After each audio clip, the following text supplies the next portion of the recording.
The room went silent the moment Jill Biden leaned into the microphone. Cameras flashed, reporters leaned forward, and her words cut through the air like a knife. Senator John Kennedy, she said with a sharpness in her tone, is nothing more than an old relic clinging to a world that's long gone. His values are outdated, his humor is crude, and frankly, his presence is an embarrassment on the national stage. Gasps echoed through the crowd. It wasn't every day that the First Lady openly humiliated a sitting U.S. Senator in such a public and direct manner. But Kennedy John Neely Kennedy of Louisiana sat there quietly, hands folded on the table in front of him, as if he hadn't just been attacked on live television. He didn't flinch, didn't frown, didn't even look rattled. If anything, his eyes twinkled, the way they always did when he had something brewing inside his head. The crowd waited. Some expected him to fire back with a long-winded speech,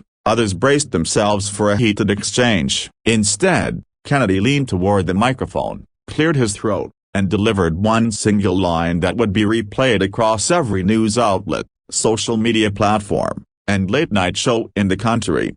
"Well, Dr. Biden," he said with that familiar Southern drawl, "I'd rather be an old relic with principles than a brand-new ornament with none."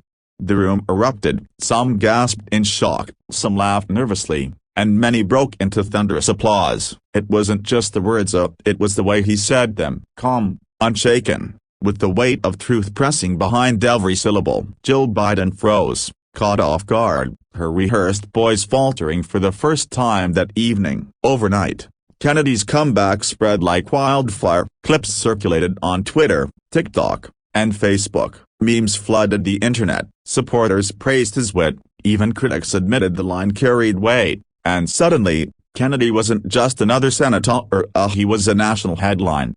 But beneath the viral moment lay a deeper story. For months, Kennedy had been under attack, painted by opponents as outdated, unpolished, and unfit for the modern political stage. Reporters mocked his down-home sayings, rivals dismissed him as irrelevant, and critics sneered at his refusal to bend to political correctness. He often said things bluntly, in plain English, without the polish of Washington elites. And while that endeared him to his base, it made him an easy target for those who thrived on image over substance. What the nation didn't see was the weight he carried behind closed doors. Kennedy had spent long nights wrestling with whether he was truly making a difference, or if the relentless criticism was slowly eroding the very values he fought to uphold. His staff had urged him to tone down, to adapt, to soften his edges, yet he refused. "If people want a smooth-talking salesman, they can find one," he told his team. "But me? I'd rather be honest and rough around the edges than polished and hollow." That one line to Jill Biden wasn't just a comeback, it was a declaration, a stand against a culture that valued appearances over principles,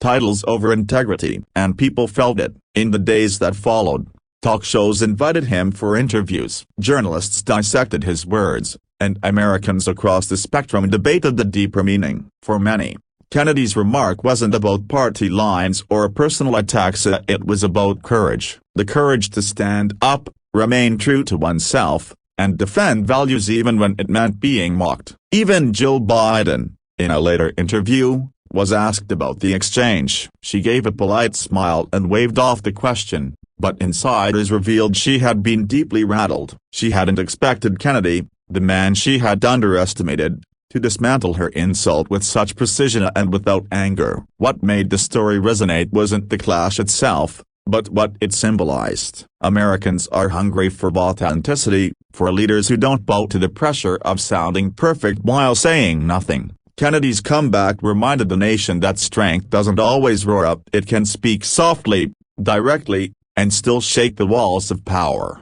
As one commentator put it, that wasn't just a line. That was a mirror held up to Washington. By the end of the week, Kennedy himself brushed off the viral fame. At a town hall in Louisiana, when a supporter shouted, "Senator, that line was the best thing I have ever heard in politics," Kennedy chuckled and replied, "Well, I just told the truth, and the truth don't need makeup." The audience laughed, but many also teared up, because in that moment, They realized the message wasn't about politics at all. It was about life, about standing tall when others tried to tear you down, about staying grounded when the world wants you to bend. And so, the story of Jill Biden's insult and John Kennedy's one-line comeback became more than a viral clip-up. It became a lesson, a reminder that sometimes, the most powerful thing you can say is the simple truth, delivered with courage and conviction. By the time the headlines faded, one thing was clear. Kennedy hadn't just stunned the nation, he had reminded it of something it had nearly forgotten, that character is louder than insults, that integrity outlasts image, and that one honest line can echo far longer than 1,000 empty speeches.